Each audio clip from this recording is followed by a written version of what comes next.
یہ جو کیسز ہیں یہ کبھی ان عدالتوں میں نہیں جا رہے جو 5 اسلام آباد ہائی کورٹ کے بہادر جج تھے جنہوں نے سٹینڈ لیا تھا. یہ ان ججز کے سامنے جاتے ہیں جو فوج کے کہنے پر ادھر جج لگائے گئے ہیں. احمد نورانی کے 2 بھائیوں کو اسلام آباد سے جبراً لاپتہ کیا گیا. جسٹس منہاس 1 مہینے کی سماعت کرتے رہے لیکن بازیابی ان کی وجہ سے نہیں ہوئی. بازیابی سب کو پتہ ہے کب ہوئی کیوں ہوئی. اگر ججز ادھر آئے ہوئے ہیں کسی اور کے مقاصد پورے کرنے کے لیے, ان جرائم کو پردہ ان پر ڈالنے کے لیے, تو ہم اس چیز کو قبول نہیں کریں. آج اگر یہ کیسز پھر سے مقرر نہ ہوئے سماعت کے لیے تو پھر وہ نا انصافی ہے ان فیملیز کے لیے. آپ جو 26ویں آئینی ترمیم لائی گئی تھی, جو یہ ججز جہاں سے لائے گئے ہیں اسلام آباد ہائی کورٹ میں, اس کا مقصد یہ تھا کہ عدالتوں کو بالکل آپ یوزلیس کر دیں. مجھے سپریم کورٹ سے اتنی کوئی امید نہیں ہے کیونکہ سپریم کورٹ بھی بالکل مفلوج ہے اور جو ان کا آئینی بینچ ہے اس کی حالت سب نے لائیو اسٹریم پر دیکھی. یہ کتنی بدنامی ہے اس ملک کی, کتنی بدنامی ہے اس ہائی کورٹ کی کہ چیف جسٹس صاحب بضد ہیں کہ بینچ نہیں فکس کریں. السلام علیکم, میں ہوں آپ کا میزبان صداقت حسین.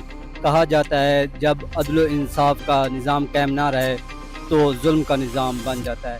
تو اس وقت اسلام آباد ہائی کورٹ کے باہر کچھ فیملیز نے اور سینئر وکیل ایمان مزاری صاحبہ نے پروٹیسٹ کیا ہے. کیا مقصد تھا, کیوں پروٹیسٹ کیا گیا, آئیے جانتے ہیں. ایمان مزاری صاحب, ہم نے دیکھا ہے کچھ فیملی بلوچستان سے آئی ہوئی تھی اور انہوں نے پروٹیسٹ وغیرہ کیا ہے. یہ معاملہ ہے کیا, ناظرین کے لیے بتائیے. میں تھوڑا سا اس کا پس منظر دے دیتی ہوں. وہ یہ کہ فیملیز آج ادھر بلوچستان سے بھی آئی ہوئی تھی, پنجاب سے بھی آئی ہوئی تھی, سندھ خیبر پختونخوا سے بھی آئی ہوئی تھی, اور کچھ فیملیز کشمیر سے بھی آئی ہوئی تھی. ان کے احتجاج کرنے کا, ادھر اکٹھے ہونے کا ایک مقصد تھا. ان کی ریٹ پٹیشن زیر سماعت ہیں اسلام آباد ہائی کورٹ میں, کوئی 3 سال سے, کوئی 5 سال سے, کوئی 6 سال سے. ان پر جسٹس محسن اختر کیانی نے کہا کہ ایک لارجر بینچ بنایا جائے جو اس پر ایک متفقہ رائے, ایک کمپریہنسو ویو اسلام آباد ہائی کورٹ کا دے. جب وہ لارجر بینچ بنا اور اس میں پروسیڈنگز کہیں چل رہی تھی اور فیملیز کو امید مل رہی تھی, تو جسٹس ارباب محمد طاہر نے 6 مارچ کو اپنے آپ کو اس بینچ سے الگ کر دیا. اور وہ دن اور آج کا دن ہے کہ ہمارے خطوط کے باوجود, ہمارے ریکویسٹ کے باوجود چیف جسٹس صاحب بضد ہے کہ لارجر بینچ وہ نہیں بنا رہے. ہم نے تو اس حد تک بھی ریکویسٹ کی ہے کہ چلیں لارجر بینچ آپ ریکانسٹیٹیوٹ نہ کریں. جو اس بینچ کے 2 ممبرز تھے, جسٹس محسن اختر کیانی صاحب اور جسٹس جہانگیری صاحب, ان کا اسپیشل ٹی بی بنا دیں. ان کا اسپیشل ٹی بی بنا دے جو یہ 20 سے زیادہ پٹیشن سن لیں گی. تو معاملہ اتنا سا ہے. اور بات یہ ہے کہ انہیں ادھر تک آنا نہیں چاہیے تھا, یہ ضرورت ہی نہیں پڑنی چاہیے تھی. چیف جسٹس صاحب اس ادارے کے سربراہ ہیں, انہیں احساس ہونا چاہیے ان لوگوں کا, اور انہیں یاد دہانی کی ضرورت ہے کہ ان کا اوتھ کیا کہتا ہے.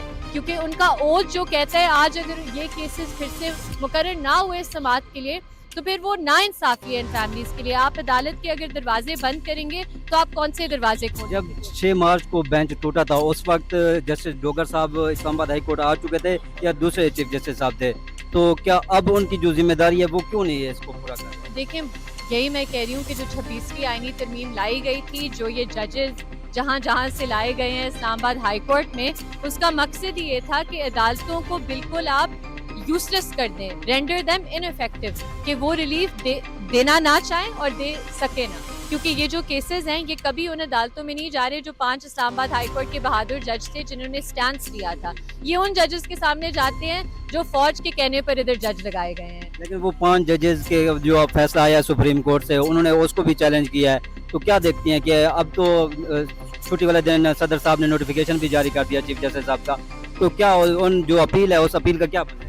دیکھیں, جو سپریم کورٹ کے حالات ہیں, مجھے سپریم کورٹ سے اتنی کوئی امید نہیں ہے کیونکہ سپریم کورٹ بھی بالکل مفلوج ہے, اور جو ان کا آئینی بینچ ہے اس کی حالت سب نے لائیو اسٹریم پر دیکھی ہے. مجھے کچھ کہنے کی ضرورت نہیں ہے, تو ان سے ہمیں انصاف کی توقع نہیں ہے. لیکن مجھے جس چیز سے ہوپ ملتی ہے کہ ہم اس چیز کو جاری رکھیں گے اور ہم انصاف چھین کے لیں گے کہ ادھر جو لوگ آئے ہیں اتنے شارٹ نوٹس پر, ابھی تو یہ ایک احتجاج ہے, ہم اور لوگوں کو موبلائز کریں, ہم اور لوائقین کو اکٹھے کریں گے, اور اگر ہمارے کیسز نہیں لگیں گے ہم ہر روز اسلام آباد ہائی کورٹ میں آ کر احتجاج کریں گے. تو یہ کتنی بدنامی ہے اس ملک کی, کتنی بدنامی ہے اس ہائی کورٹ کی کہ چیف جسٹس صاحب بضد ہیں کہ بینچ نہیں فکس کریں. نہیں, آپ یہ پہلے کافی عرصے سے یہ کیسز وغیرہ لڑ رہی ہیں, تو یہ حالات زیادہ خراب کب ہوئے؟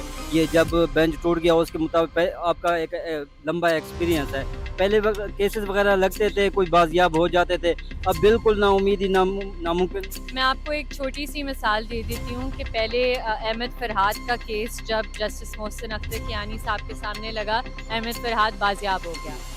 ایک اور کیس تھا ڈاکٹر عثمان، ان کے بچے فیضان کو اسلام آباد سے اغوا کیا گیا، جسٹس بابر ستار نے انہیں بازیاب کروایا. اب آپ دیکھ لیں احمد نورانی کے 2 بھائیوں کو اسلام آباد سے جبراً لاپتہ کیا گیا. جسٹس منہاس 1 مہینے کی سماعت کرتے رہے لیکن بازیابی ان کی وجہ سے نہیں ہوئی.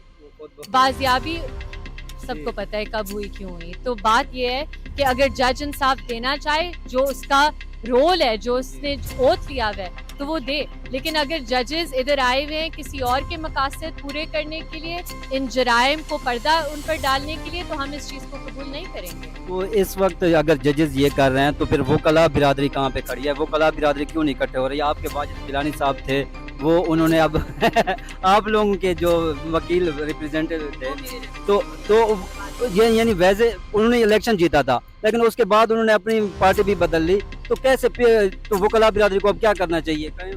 دیکھیں آج تو مجھے بہت خوشی ہوئی ہے کہ بہت سے وکیل آئے ہوئے تھے آج، اور وکیل اس ایشو میں اب مزید انٹرسٹ بھی لے رہے ہیں کیونکہ وہ اپنی ہی بار سے نا امید ہیں. کیونکہ جو واجد گیلانی صاحب نے اس دن اسٹیٹمنٹ دی کہ جی ہم 27th امینڈمنٹ کو سپورٹ کرتے ہیں، جب اس کا ڈرافٹ ہی نہیں آیا، اس کا مواد ہی نہیں سامنے آیا، تو آپ کیا سپورٹ کر رہے ہیں؟ تو اگر یہ صدر اسلام آباد ہائی کورٹ بار کی حالت ہے تو وہ نہ میرے نمائندے ہیں اور نہ ینگ وکلا کے نمائندے ہیں جنہوں نے آلریڈی آج ادھر آ کر اپنا احتجاج ریکارڈ کیا ہے. اور یہ جو اسلام آباد ہائی کورٹ بار ہے یہ ہمیں ریپرزینٹ نہیں کرتی.